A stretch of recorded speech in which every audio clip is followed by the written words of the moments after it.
Un instante, una foto.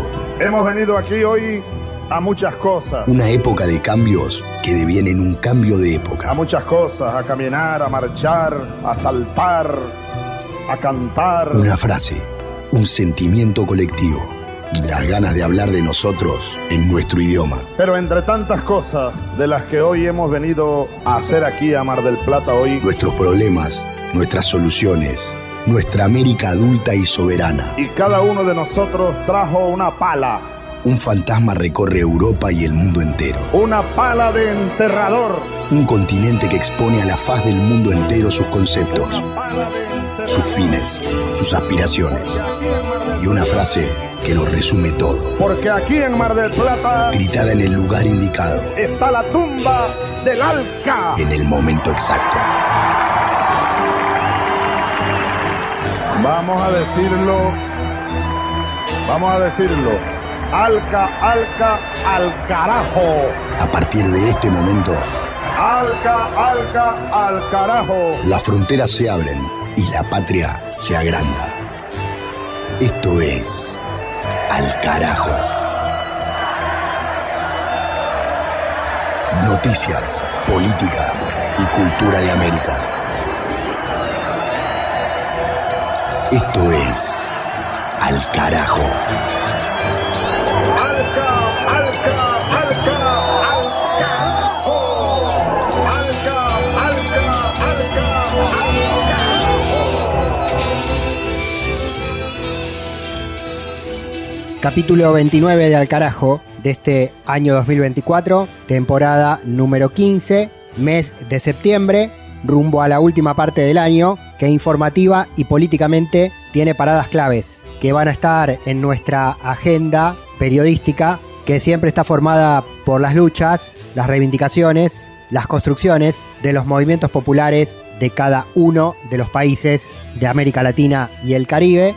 Lo hacemos en intercambio directo con los protagonistas y las protagonistas, a través de las voces de las radios comunitarias, campesinas e indígenas de cada uno de los pueblos. Ese recorrido vamos a volver a hacerlo en esta oportunidad, en este programa de 60 minutos, que se transmite por medio centenar de emisoras de Argentina, de Bolivia, de Chile, de Uruguay y por nuestro canal de YouTube, Al Carajo Radio. Hay, decía, paradas importantes para lo que viene. Puntualmente en el mes de octubre, las elecciones municipales en Brasil, que a partir del 6 de octubre y durante todo ese mes van a decidir a los mandatarios distritales en una multiplicidad de procesos que, si bien tienen carácter localista, también son una medida para la aprobación de la gestión del gobierno en curso, en este caso el de Luis Ignacio Lula da Silva, cuyo partido, el Partido de los Trabajadores, buscará recuperar posiciones de lo que fueron las últimas municipales del 2020, donde a la izquierda le fue mal. Ahora con Lula en el gobierno nacional esperan remontar, y la joya preciada es el municipio de San Pablo, la ciudad más grande de América Latina, donde el debate es entre el candidato de la izquierda, Guilherme Boulos, el candidato de la derecha, Ricardo Núñez, y la sorpresiva irrupción de un candidato neofascista, a lo Milei, que se llama Pablo Marcal y que quiere dar la sorpresa metiéndose en una hipotética segunda vuelta contra el PT. Eso en Brasil. Y también hay una bandera electoral clavada en Uruguay, todavía más definitoria porque es una elección presidencial, el 27 de octubre próximo, con una posible segunda vuelta para el 24 de noviembre, si ninguno de los candidatos supera el 50% más uno de los votos, con Yamandu Orsi del MPP, Frente Amplio, como el representante de la izquierda buscando recuperar el poder, frente al oficialista Álvaro Delgado del Partido Nacional, que buscará darle continuidad al gobierno neoliberal del actual presidente Luis Lacalle Pou. Un octubre importantísimo que se viene entonces en términos electorales para Brasil y para Uruguay, pero para toda América Latina, en la lectura del tablero geopolítico y la correlación de fuerzas entre derechas, izquierdas, élites y campo popular. Obviamente lo vamos a contar aquí en Al Carajo. Nos queda todavía una parte de septiembre donde lo que ocurre son las campañas. Y además nos quedan las noticias del resto de nuestro continente para seguir reflejando. Mi nombre es Pablo Bin en el micrófono, junto con Mavi Sosa y Palis Carrera Griot en los contenidos culturales y Juan Francisco Martínez Pería en la columna de historia. Iniciamos este nuevo viaje político, informativo, social y cultural por todos los rincones de la patria grande. Del Atlántico a los Andes, del cerro a la cordillera. Al carajo. Las noticias de América. Si el caso que vamos a cubrir en esta escala involucrara a un gobierno o funcionario de algún partido de izquierda, sería escándalo continental. Como se trata de un referente de la derecha, poco se cuenta y mucho se blinda, pero acá estamos en Al Carajo, en contacto con los territorios, para poder visibilizarlo. Se trata del caso del intendente de Asunción, la capital de Paraguay, integrante del oficialista Partido Colorado, imputado por un fiscal junto a otras 25 personas, dirigentes, funcionarios y contratistas, por desfalco de los fondos públicos de la ciudad. Informe a través del colega Luis Fernando Ibáñez de ALER, la Alianza Latinoamericana de Enseñanzas Radiofónicas, desde Asunción del Paraguay.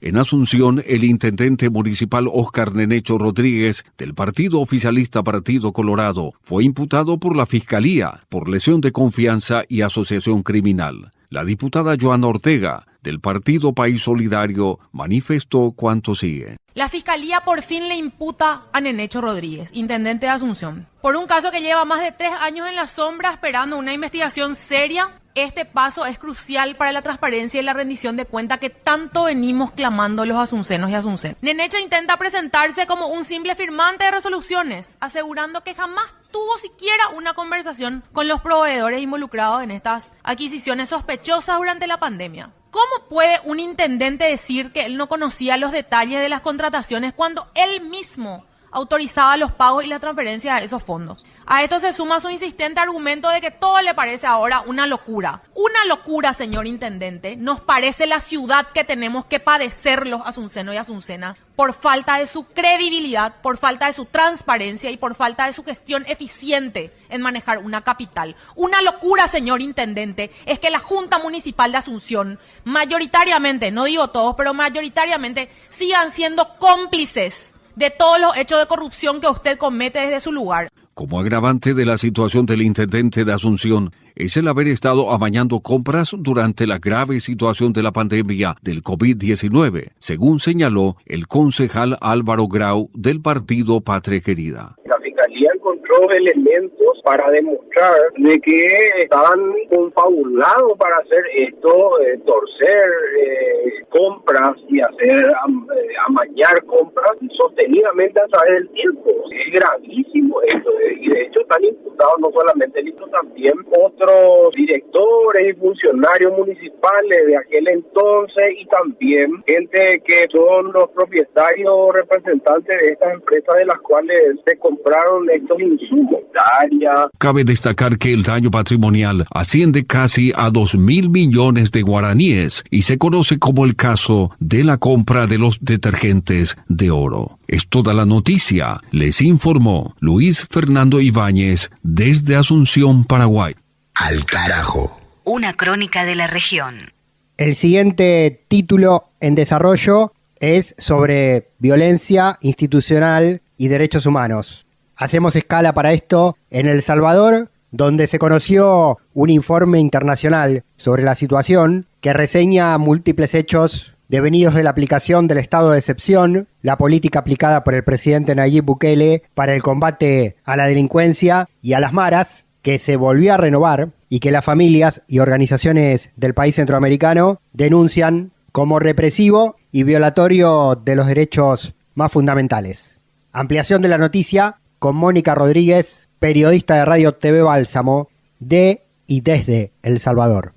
El informe de la Comisión Interamericana de Derechos Humanos referido al régimen de excepción y sus consecuencias en El Salvador se publicó en medio de la 30ª prórroga de esta medida, promovida por el gobierno de Nayib Bukele y aprobada por la Asamblea Oficialista de Nuevas Ideas. Organizaciones de la sociedad civil defensoras de derechos humanos consideran valioso el informe que retoma las denuncias que ellas mismas han señalado. Una de estas organizaciones es Cristosal, que ha registrado cientos de testimonios de las graves violaciones ocurridas tras una serie de capturas arbitrarias. Ruth López, jefa jurídica de Anticorrupción y Justicia de Cristosal, señala que el informe es un llamado no solo de la CIDH, sino de la comunidad internacional a detener esta medida e incluso a implementar una especie de comisión de la verdad.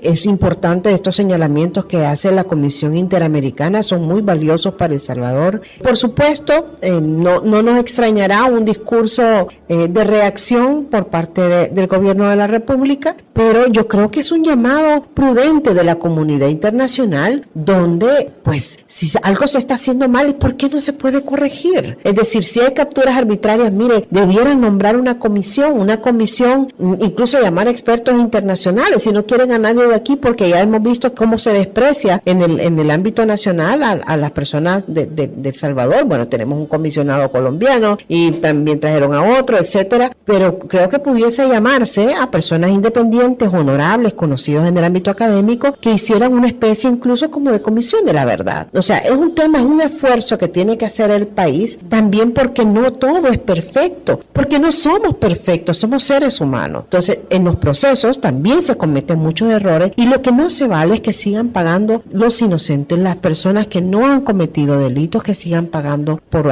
cosas que no han hecho. En el informe, la comisión hace un llamado al Estado salvadoreño a restablecer los derechos suspendidos y a adoptar medidas para abordar las causas y consecuencias de la criminalidad, así como su prevención, control y respuesta desde una perspectiva integral e intersectorial. Desde Bálsamo Radio TV en El Salvador informó Mónica Rodríguez. Al carajo. Una mirada al sur desde el sur.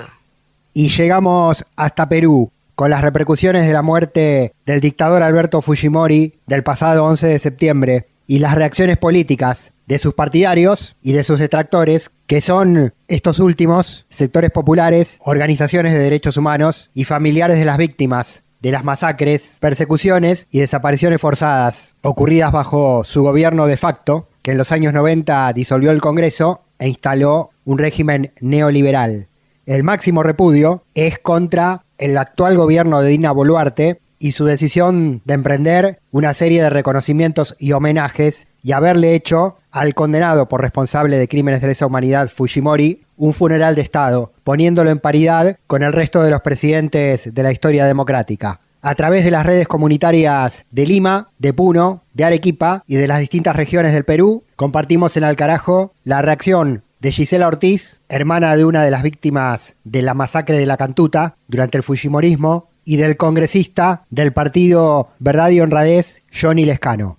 Primero que es una vergüenza, porque Fujimori no ha sido solo condenado por el asesinato de nuestros familiares, Fujimori ha sido condenado también por delitos de corrupción contra el Estado peruano y le debe millones de soles al Ministerio de Justicia, que ha sacado un pronunciamiento de pésame y que firma este decreto de duelo nacional. Es una vergüenza porque estás reconociendo a alguien que el propio Estado lo condenó y lo condenó por estos graves delitos. Lo que evidencia, por supuesto, es que aquí hay un cogobierno, como lo hemos señalado, entre Dina y el fujimorismo. No podemos dar condolencias cuando no se ha pagado la reparación civil de más de 50 millones a favor de los familiares de las víctimas que mató Fujimori. Entonces la política un poco que se ha convertido en poses, no en justicia. La democracia es justicia. Entonces yo no creo que habría que dar condolencias a un personaje que, como ya bien se ha dicho, está considerado como uno de los presidentes más corruptos del mundo. Sus familiares están siguiendo el mismo camino, ¿no? La señora Fujimori y todos los demás, has visto cómo están destrozando el Congreso con sus aliados, la señora Boluarte, los de Renovación Popular, están destrozando el país, sacando leyes para los delincuentes y otras cosas, otras aberraciones más, justificando muertes recientes. Cuando la señora Boluarte, socia de la señora Fujimori, ha sacado un tuit para lamentar la muerte de mis paisanos de Juliaca, de Puno, de Abancay, del Cusco, de Ayacucho. Nunca. Entonces, dejémonos de hipocresías y digamos las cosas como son si queremos cambiar este país. Entonces yo sería realmente un falso. Digo, ay, qué condolencias, ay, qué lamentable. cuando la señora hace firmar una ficha de afiliación al señor que ya estaba enfermo para solamente ganar réditos políticos. ¿Qué condolencia le puede dar a esos señores? O al otro hijo que también ha hecho política, cuando compraba votos para indultar al padre falsamente con el señor Kuczynski. Por eso nuestra política está así. Es una política prostituida por la mentira, por las repartijas. De norte a sur, de este a oeste. Al carajo. Un viaje por el continente. Un viaje por el continente. Pasaron las primeras noticias desde los primeros destinos latinoamericanos para este episodio número 29, temporada 2024 de este ciclo. Ahora abrimos la puerta por primera vez en este capítulo de nuestra Biblioteca Universal Latinoamericana. Cuando yo vi que 100 años de soledad venía y que no la paraba nadie, era una época que no era fácil, porque no teníamos dinero. Pero en cambio era una época muy buena porque estaba escribiendo como un tren, que es lo mejor que le puede suceder a un escritor. Lee Mavi Sosa, nuevamente en Al Carajo, 100 años de soledad, de García Márquez. El italiano almorzó con ellos. Rebeca y Amaranta, sirviendo la mesa, se intimidaron con la fluidez con que manejaba los cubiertos aquel hombre angélico, de manos pálidas y sin anillos. En la sala de estar, contigua a la sala de visita, Pietro Crespi les enseñó a bailar. Les indicaba los pasos sin tocarlas, marcando el compás con un metrónomo bajo la amable vigilancia de Úrsula, que no abandonó la sala un solo instante mientras sus hijas recibían las lecciones. Pietro Crespi llevaba en esos días unos pantalones especiales, muy flexibles y ajustados, y zapatillas de baile. «No tienes por qué preocuparte tanto», le decía José Arcadio Buendía a su mujer. «Ese hombre es marica». Las luchas políticas, las luchas sociales de la región tienen su lugar. Al carajo.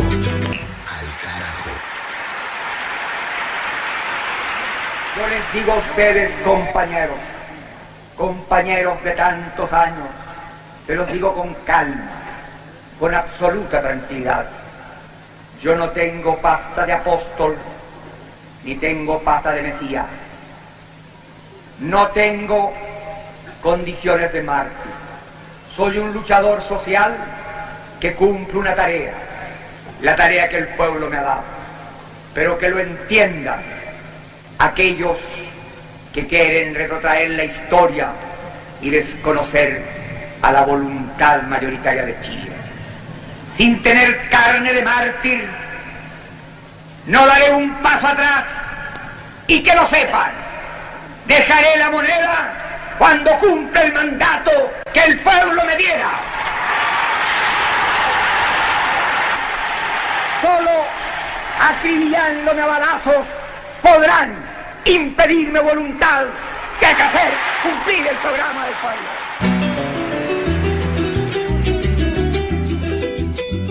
Y para este episodio de nuestro ciclo, que se emite en las radios comunitarias, populares y universitarias de distintos lugares de América Latina, posteriormente al 11 de septiembre, nos quisimos guardar un espacio para recordar a Salvador Allende, 51 años del golpe de Estado genocida de Pinochet y de la interrupción por la fuerza y la injerencia extranjera, apoyando y dirigiendo a los ejecutores locales, interrumpiendo a sangre y fuego la llamada vía democrática hacia el socialismo. Lo vamos a hacer a través de nuestro historiador de cabecera, Juan Francisco Martínez Pería, docente de la Universidad Nacional de las Madres de Plaza de Mayo de la Argentina, memoria y legado de Salvador Allende desde Chile y para todo el continente. Empezar por la experiencia de Salvador Allende, que me parece que es crucial, ¿no? Me parece muy importante recordarla, recordar el contexto en el cual se dio, el significado que tuvo, ¿no? Tener en cuenta que la década del 60 y 70 fue una época de enorme radicalidad política en América Latina y en el tercer mundo, en África y en Asia. Recordar todo el proceso de Guerra Fría, por supuesto. Ahí hay dos procesos yuxtapuestos. Por un lado, el conflicto este-oeste y por otro lado, la rebelión de los pueblos del sur.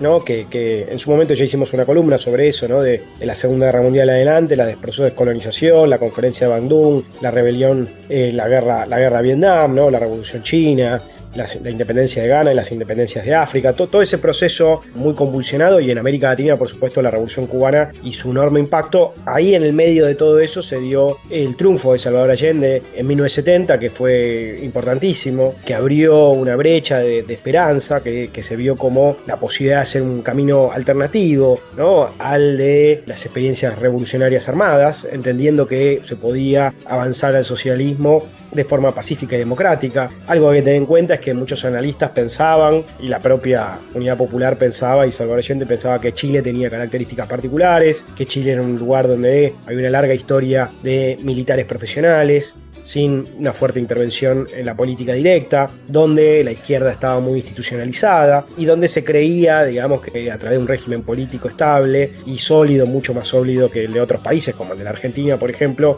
era viable este camino alternativo al socialismo, ¿no? Ya de entrada hay que decirlo que hubo oposición de sectores fuertemente de derecha, sectores ultraderechas, por supuesto, de la derecha tradicional también, y que Estados Unidos, que en ese momento estaba gobernado por Richard Nixon, ya de entrada, por supuesto, que esto lo vio con muy malos ojos, ¿no? Ya apenas cuando triunfa electoralmente Salvador Allende, el embajador de Estados Unidos y Nixon empiezan a plantear que esto, recordemos que está la figura de Henry Kissinger, ¿no? También metido ahí, empiezan a plantear que esto era imperdonable, que no se podía permitir que Chile fuera al socialismo democráticamente, y que lo que había que hacer era, obviamente, conspirar en contra de ese gobierno, y sobre todo hacer algo que también han hecho en otras partes de América Latina, que es sobre todo intervenciones económicas, ¿no? Generar una gran crisis económica. Ese fue el primer proyecto, digamos, claramente impulsado por Estados Unidos. De hecho, antes de que Allende llegara al poder, hubo un intento de bloquear su acceso a través del Parlamento, hubo varias medidas, hubo violencia política para evitar que él llegara al poder, pero finalmente llega, y toda su primera parte de gobierno es un gobierno exitoso, ¿no? Apoyado a través de elecciones que vuelve a ganar, que refrendan su mandato. Y es exitoso en términos de nacionalización de servicios y sobre todo la nacionalización del cobre, ¿no? Una fuerte ampliación del rol del Estado, una fuerte ampliación de la reforma agraria, que había empezado de manera muy limitada durante la época de Eduardo Frei. Frei también había hecho, de la democracia cristiana, había hecho una nacionalización que llamó la chilenización del cobre, que en realidad no fue una verdadera nacionalización, con lo cual Salvador Allende y la Unidad Popular fue mucho más allá, avanzó claramente en estas medidas, ¿no? Un reforzamiento de la distribución de la riqueza, un reforzamiento del Estado, un claro cambio en la política exterior, vinculándose con América Latina y particularmente con Cuba. Recordemos que Fidel Castro él mismo estuvo un mes en Cuba y de hecho le regaló una AK-47 a Salvador Allende, y Salvador Allende tuvo un rol destacadísimo en América Latina difundiendo las ideas de izquierda socialistas y por supuesto con un fuerte discurso antiimperialista, decididamente antiimperialista. La cosa se empezó a complicar, digamos, sobre todo a fines del 71, comienzo del 72, o durante el 72, mejor dicho, con una fuerte oposición de sectores altos y sectores medios, con un lockout patronal en 1972 y con una fuerte movilización de la clase media en las calles, una fuerte polarización política, cosas que nosotros hemos visto más notoriamente en tiempos recientes, que tal vez en otra época no era tan común. Ahí es donde comienzan los cacerolazos, ¿no? Porque la derecha, Estados Unidos y la élite tradicional empezó a hacer un boicot económico, cosa que después hicieron en Nicaragua, que hicieron, por supuesto, ya habían hecho en Cuba, de manera muy abierta con el bloqueo, y en tiempos más recientes hicieron en Venezuela, ¿no? Generando sobre todo una crisis económica y desabastecimiento. Y en Chile surgieron los cacerolazos, ¿no? Los cacerolazos fueron sobre todo mujeres de clases medias. El rol de las mujeres de los sectores medios fue muy importante en las calles, mostrando las cacerolas, mostrando que no tenían productos, ¿no? Y se fue generando ahí toda una oposición muy fuerte, y ahí hay algo bastante importante, que es que Salvador Allende estuvo, y digamos toda la alianza de partidos, porque recordemos que fue una alianza de partidos donde sobre todo estaba el Partido Socialista y el Partido Comunista, pero también había partidos más pequeños, partidos que eran cristianos, pero socialistas o de izquierda, que se habían desprendido de la democracia cristiana. Ahí hay tensiones internas, bueno, de qué camino seguir. También estaba el MIR, que era un movimiento revolucionario que planteaba, digamos, por un lado un apoyo personal a Salvador Allende, pero por otro lado la idea de que esto era imposible alcanzar el socialismo si no fuera a través de una revolución armada. Y bueno, hay toda una serie de tensiones de qué hacer, cómo avanzar, ¿no?, en ese momento de crisis, ¿no?, si profundizar, si llevar adelante un cambio de la Constitución o no. Paradójicamente, el Partido Socialista, del cual era Salvador Allende, era el que proponía medidas más radicalizadas, mientras que el Partido Comunista era más moderado. Pero ahí también hubo algo muy importante, que Allende se apoyó bastante en sectores militares que eran democráticos, y particularmente en el general Prats, a quien finalmente la derecha hizo renunciar, y finalmente Pinochet termina convirtiéndose el comandante en jefe de las Fuerzas Armadas, que jura lealtad a la Constitución, pero como todos sabemos no va a cumplir, ¿no? Antes de septiembre del 73 ya hay un intento de golpe previo, como una suerte de ensayo general que demuestra que el gobierno no estaba lo suficientemente sólido, y finalmente en septiembre del 73, el 11 de septiembre, se da esta fecha fatídica en la cual tenemos por segunda vez en la historia de América Latina, se bombardea la Casa de Gobierno, en este caso la Casa de la Moneda, y se asesina al presidente. Muchas veces se dijo que Salvador Allende se había suicidado, pero se ha demostrado que fue asesinado, y antes de este acontecimiento él da un famosísimo discurso, ¿no? Bueno, hablándole a su pueblo de lo que estaba ocurriendo, invitándolos a estas grandes alamedas que se iban a abrir en un futuro posterior. Ahí empieza una de las etapas, la etapa más trágica de la historia chilena. Es parte de una historia más grande, ¿no? Es una parte de una historia más grande de dictaduras en la década del 60 y 70. Recordemos que en la década del 60 tenemos la dictadura de Brasil en el 64, que derroca a João Goulart. Tenemos también en el 64 el derrocamiento de la Revolución Boliviana por parte de René Barrientos, de Víctor Paz Estenssoro. Después en el 71 vamos a tener otra dictadura en Bolivia, que va a ser la dictadura de Banzer. En la Argentina tenemos la dictadura que arranca en el 66, termina en el 73, y después tenemos una nueva dictadura, por supuesto, del 76. En el 73 tenemos la dictadura de Uruguay, y se va cerrando, digamos, totalmente el horizonte a proyectos nacional populares, progresistas, revolucionarios, armados, que existían en ese momento, o pacíficos y democráticos, como estaba llevando adelante Salvador Allende. Obviamente que el golpe en Chile fue crucial en términos de totalmente abortar y demostrar que, por lo menos en ese contexto, habría que ver en un contexto posterior, en ese contexto esa vía pacífica, esa vía democrática era imposible, incluso en el país que mostraba mayores grados de institucionalidad, que los militares finalmente no eran confiables, y que el rol de los Estados Unidos nunca iba a permitir ese proceso, y por supuesto que la derecha y la élite chilena era tan sanguinaria como el resto de las derechas y las élites latinoamericanas. El caso de Chile, todas estas dictaduras que comentamos estuvieron coordinadas, como es muy bien sabido, a pesar de que ahora hay tantas discusiones, tanto negacionismo como estamos viendo, ¿no? Pero claramente estas dictaduras estuvieron coordinadas bajo el Plan Cóndor, estuvieron auspiciadas, y hubo un rol muy importante de Estados Unidos en esta coordinación, y todas estas dictaduras tuvieron torturas, desapariciones de personas, secuestros, campos de detención, centros de detención clandestina, pero claramente la dictadura argentina y la dictadura chilena fueron de las más sanguinarias, de las más duras, las más terribles, con la mayor cantidad de muertos, torturados y desaparecidos. Pero el caso chileno tuvo la particularidad de un liderazgo muy fuerte, que fue el liderazgo de Pinochet, que dejó un legado muy grande y muy terrible, o sea, con el poder fuertemente concentrado en sus manos, y también la enorme particularidad de convertirse en el laboratorio por excelencia del neoliberalismo, ¿no? La mayoría de las dictaduras en los 70 impulsaron medidas neoliberales, empezaron a plantar las semillas del neoliberalismo, pero en el caso de Chile, acá hubo un desarrollo pleno del neoliberalismo, ¿no? Con los Chicago Boys, y Chile se convirtió en el gran laboratorio, como decíamos antes, del gran ejemplo, el ejemplo perfecto de ese modelo neoliberal, ¿no? O sea, que no dejó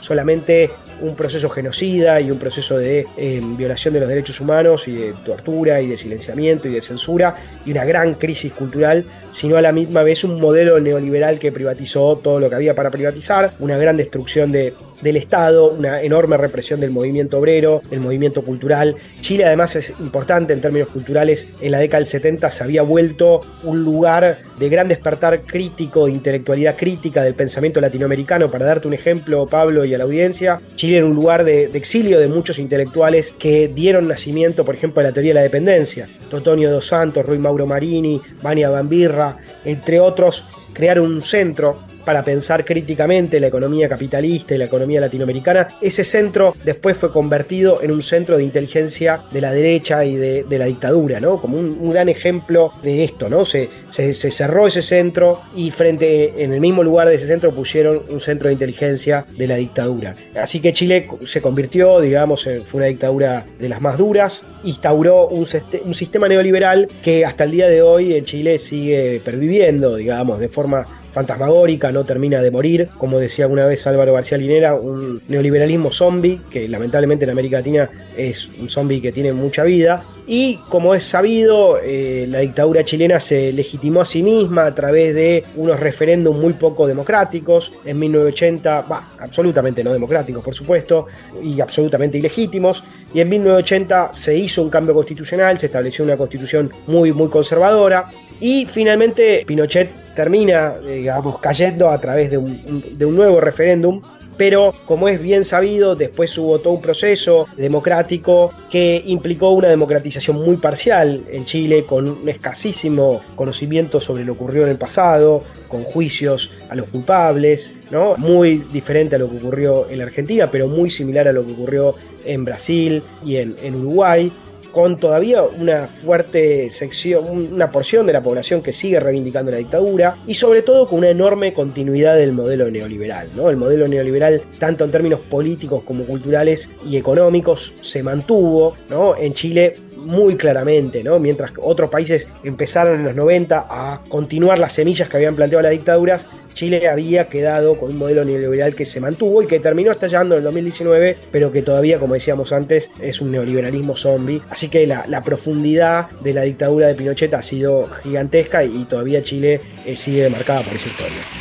Hay jóvenes viejos y viejos jóvenes, y en estos me ubico yo. Salvador Allende, presente. Esos jóvenes viejos no se preguntan cuántas viviendas faltan en nuestros países, y a veces ni en su propio país. Hay muchos médicos que no comprenden que la salud se compra y que hay miles y miles y miles de hombres y mujeres en América Latina que no pueden comprar la salud. De igual manera que hay maestros que no se inquietan, que haya también cientos y miles de niños y de jóvenes que no pueden ingresar a las escuelas. En América Latina hay más de 30 millones de cesantes absolutos y la cifra se eleva por sobre 60 millones, tomando en consideración aquellos que tienen trabajos ocasionales.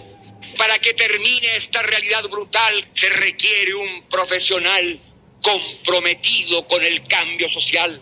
Se necesitan profesionales que no busquen engordar en los puestos públicos, en las capitales de nuestras patrias.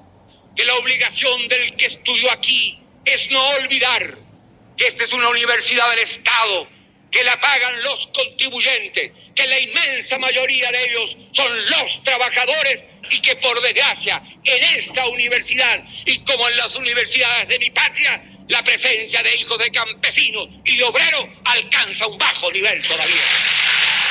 Discurso histórico de Salvador Allende a las juventudes y al movimiento estudiantil latinoamericano en la Universidad de Guadalajara, México, año 1972. Juan Francisco Martínez Pería, docente de la Universidad Nacional de las Madres de Plaza de Mayo de Argentina, en la columna de Historia. Mavi Sosa, en las lecturas, la literatura y la cultura latinoamericana. En instantes, Pales Carreira Griot va a estar con el cine de nuestro continente. Mi nombre, Pablo Daniel Ovín, en la conducción y la producción periodística. Seguimos en Al Carajo, continuamos con este episodio número 29, año 2024, temporada número 15, recorriendo América Latina y el Caribe con noticias, política y cultura, de norte a sur, de este a oeste, de la cordillera al Atlántico, de Tijuana a Tierra del Fuego. Al carajo. Una crónica de la región. Guajira para el recuerdo. La bestialidad imperialista. Bestialidad que no tiene una frontera determinada ni pertenece a un país determinado. Bestias fueron las hordas hitleristas, como bestias son los norteamericanos hoy, como bestias son los paracaidistas belgas, como bestias fueron los imperialistas franceses en Argelia. Porque es la naturaleza del imperialismo la que bestializa a los hombres, la que la convierte en fieras sedientas de sangre que están dispuestas a degollar, a asesinar, a destruir hasta la última imagen de un revolucionario, de un partidario de un régimen que haya caído bajo su bota o que luche por su libertad. Y la estatua que recuerda a Lumumba, hoy destruida pero mañana reconstruida, nos recuerda también en la historia trágica de ese mártir de la revolución del mundo, que no se puede confiar en el imperialismo, pero ni tantito, nada.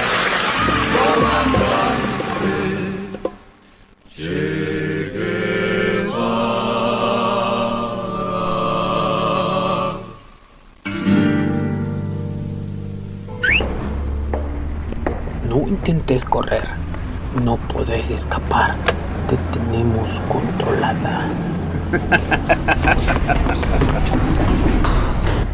¿A dónde me llevan?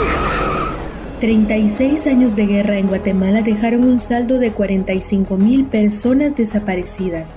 De este grupo, 5.000 fueron niñas y niños. Las desapariciones siguen vigentes a pesar del fin de la guerra. De 2003 a 2018 se reportan más de 35.000 personas desaparecidas, siendo las niñas, adolescentes y mujeres jóvenes las más vulneradas. La desaparición forzada se sigue utilizando como instrumento de control social, infunde terror e inseguridad, lo que lleva a la sociedad a no movilizarse. El Estado debe cumplir su obligación constitucional de resguardar la vida de su ciudadanía.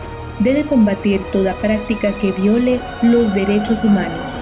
Este es un mensaje de la Federación Guatemalteca de Escuelas Radiofónicas, FEGER, y esta emisora. Al carajo. Al carajo. Identidad, música y cultura de América Rebelde.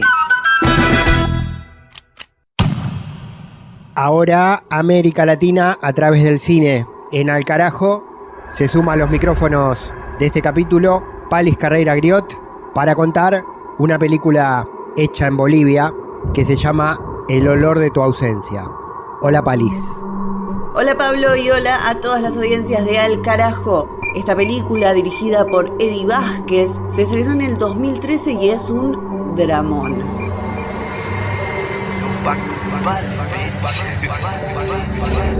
Cuenta la vida de tres personajes: Deco Basura, por un lado, que es un vocalista de Los Fermentados, que es un grupo de neopunk, que va a tener que enfrentar su filosofía autodestructiva cuando su madre lo llama, poniendo a prueba en ese llamado sus ideales.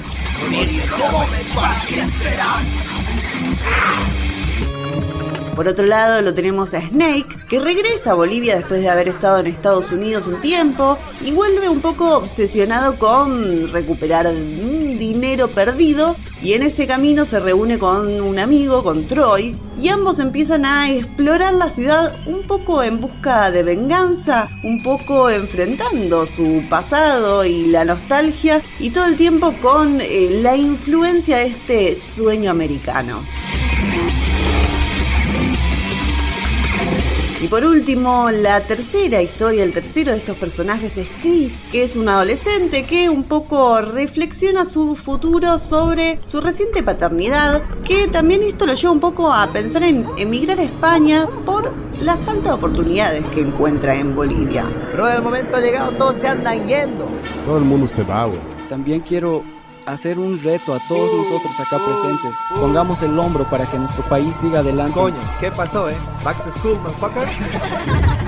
Estas tres historias de estos tres personajes que se van sucediendo en paralelo marca un poco la ausencia, este olor de tu ausencia que lleva el título, y nos va a dar una muestra de diferentes estadios de la situación migratoria en Bolivia y cómo diferentes personas y diferentes personalidades pueden llevar adelante esta ausencia. ¿Crees que es esto bonito? Claro, pero no es un daño a ti lo que hago. ¿Cómo que no es un daño a ti? Es un daño a la sociedad. Are you the fucking motherfucker that I know, bitch? El olor de tu ausencia es esta película desde Bolivia del director Eddie Vázquez, en donde vamos a ver diferentes significados del sentimiento de la ausencia. Lo pueden encontrar para ver en las diferentes plataformas. Yo no tengo más miedo que inventar. Ni tratados de libre expoliación, ni tratados como incapaces. Al carajo.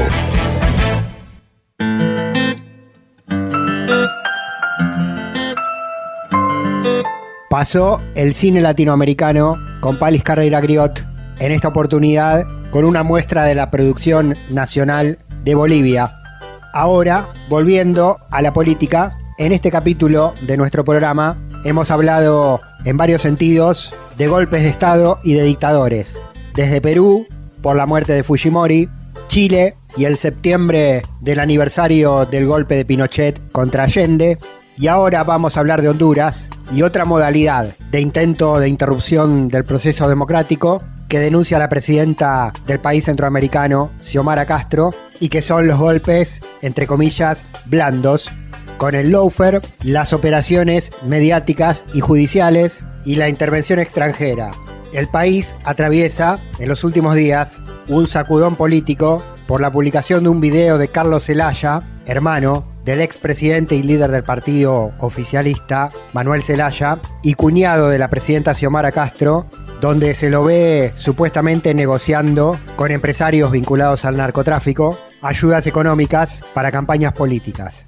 En medio del escándalo pretendido, Xiomara Castro salió a responder y a explicar en cadena nacional. En relación al video del 2013, publicado hoy en redes, condeno todo tipo de negociación entre narcotraficantes y políticos. Como lo expresé en días anteriores, después de las amenazas de la embajadora de los Estados Unidos, acusando al jefe de las Fuerzas Armadas y al exministro de Defensa de narcotraficantes, ratifico que la paz y la seguridad interior de la República están en riesgo. El plan para destruir mi gobierno socialista democrático y el próximo proceso electoral están en marcha. Las mismas fuerzas oscuras internas y externas del 2009, con la complicidad de la mediática corporativa nacional e internacional, se están reorganizando en nuestro país para asestar un nuevo golpe de Estado que el pueblo debe repeler. El plan de solución contra el crimen en ejecución demuestra nuestro compromiso político a favor de la extradición, pero no permitiré que se instrumentalice selectivamente el tratado vigente con Estados Unidos para desarticular las Fuerzas Armadas, derrocar mi gobierno y destruir las elecciones. Lo que dice la presidenta de Honduras es que Estados Unidos pretende acusar a funcionarios y también a autoridades militares actuales para buscar extraditarlos y generar vacíos de poder y recambios institucionales que faciliten que, por ejemplo, una nueva conducción de las Fuerzas Armadas pueda emprender un intento de golpe como el ocurrido en el año 2009 contra el expresidente Manuel Zelaya, que inició un proceso antidemocrático del cual devinieron justamente las vinculaciones de los políticos de derecha como el expresidente Juan Orlando Hernández con el narcotráfico, algo de lo que ahora quieren acusar al gobierno de izquierda de Xiomara Castro y Mel Zelaya.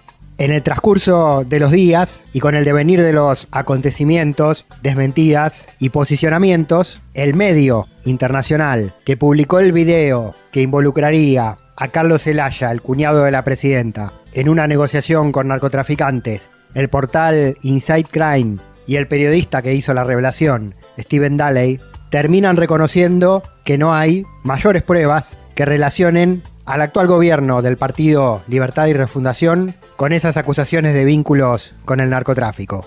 Lo escuchamos. O sea, nosotros hemos hecho trabajos sobre aportes o supuestos aportes de narcotraficantes a campañas presidenciales. Hemos escuchado evidencias, ¿no? Como tantos hondureños y otros que seguíamos los juicios en los Estados Unidos. Hemos leído testimonios, pero todo eso queda un poco pequeño en comparación con lo que es un video.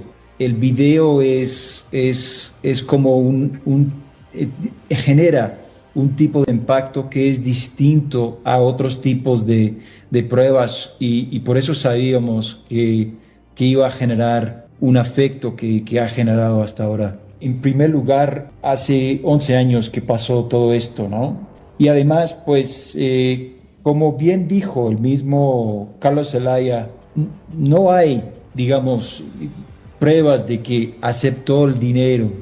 No hay. ¿Cómo podemos saber nosotros si él sabía con quién estaba? Es complicado a nivel judicial y tal vez es más complicado a nivel político.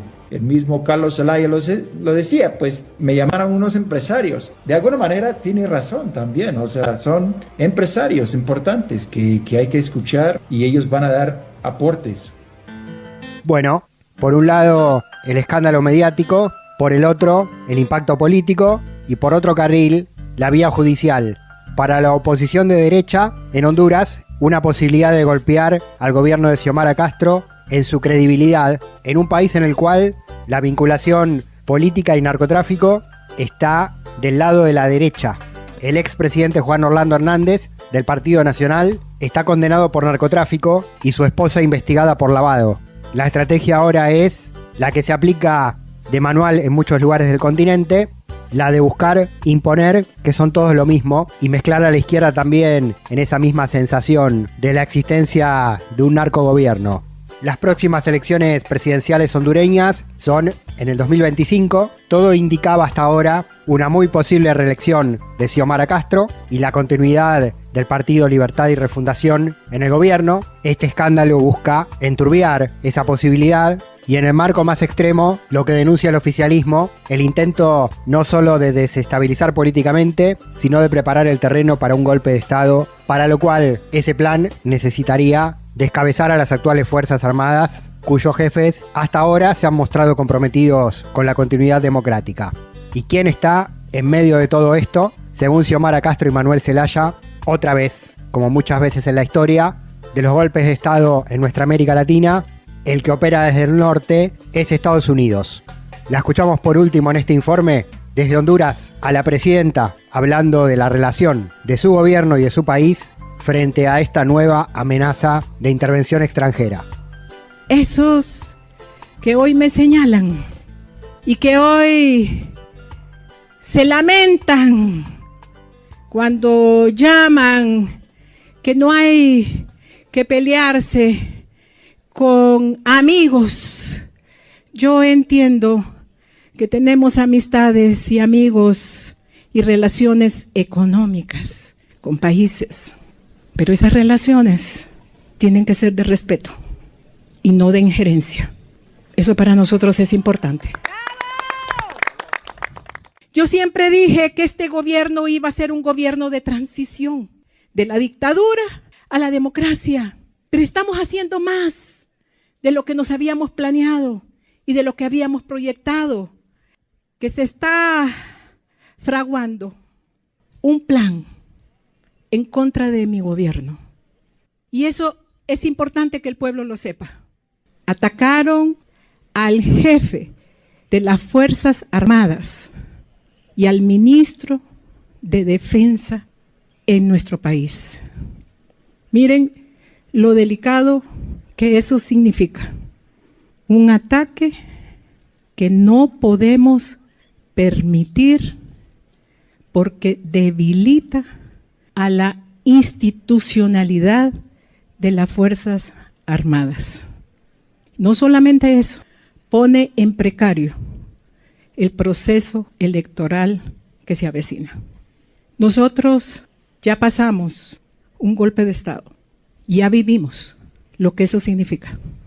Violencia, destierro, persecución, violaciones a los derechos humanos.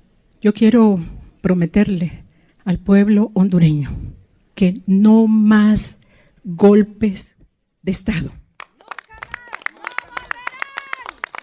Y que no voy a permitir que se utilice el instrumento de extradición para intimidar o chantajear a las Fuerzas Armadas de Honduras. Nosotros estamos defendiendo nuestras Fuerzas Armadas, no a los golpes de Estado.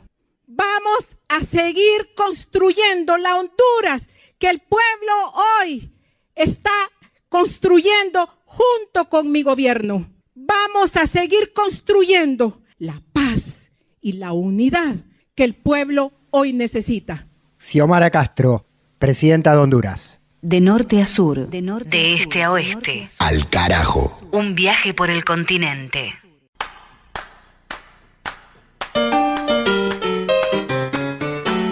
Ahora libros, otra vez en Al Carajo, nuestra Biblioteca Universal Latinoamericana. Leemos Como agua para chocolate, de Laura Esquivel, autora mexicana. Comidas, amores y revoluciones de América Latina. Nuestra voz es la de Mavi Sosa.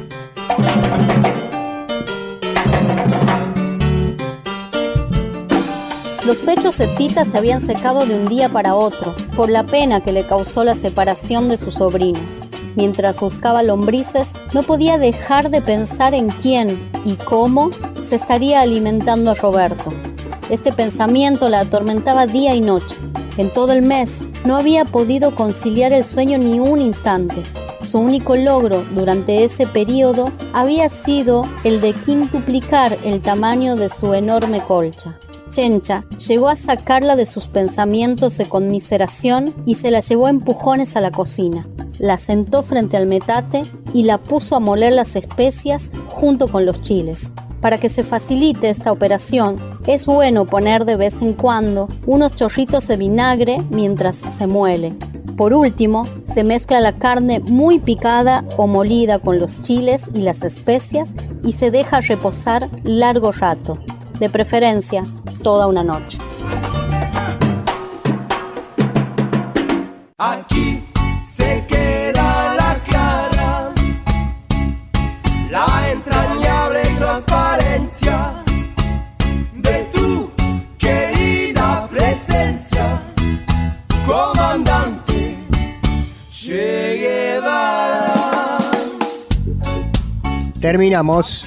Mavi Sosa con las lecturas, Palis Carreira Griot con el cine, Juan Francisco Martínez Pería con la historia, mi nombre Pablo Bin en la conducción, más las voces directamente desde los territorios, desde las radios comunitarias de toda América, construyendo esta agenda informativa, social y cultural de Al Carajo Radio. Visítennos en nuestro canal de YouTube para escuchar y seguir los contenidos que suenan en las radios comunitarias, rurales, universitarias y públicas que nos dan lugar en sus grillas, medio centenar de emisoras de Argentina, de Bolivia, de Chile, de Uruguay. Semana a semana recorremos el continente. Nos encontramos en la que viene, como planteamos en el inicio de este capítulo 29 que acá estamos concluyendo. Se vienen elecciones importantes en Brasil, regionales, y en Uruguay, presidenciales.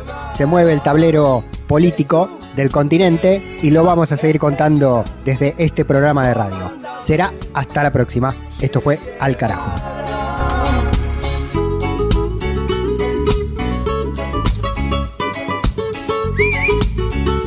Ernesto.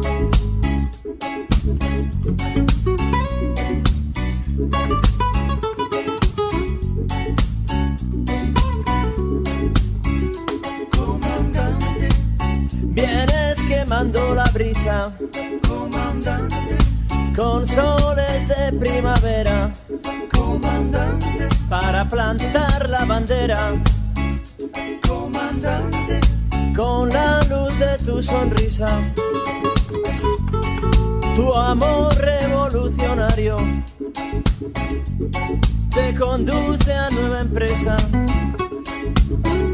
donde espera la firmeza de tu brazo libertario. Aquí se queda la clara, la entrañable transparencia de tu querida presencia, comandante Che Guevara, de tu querida presencia, comandante Che Guevara.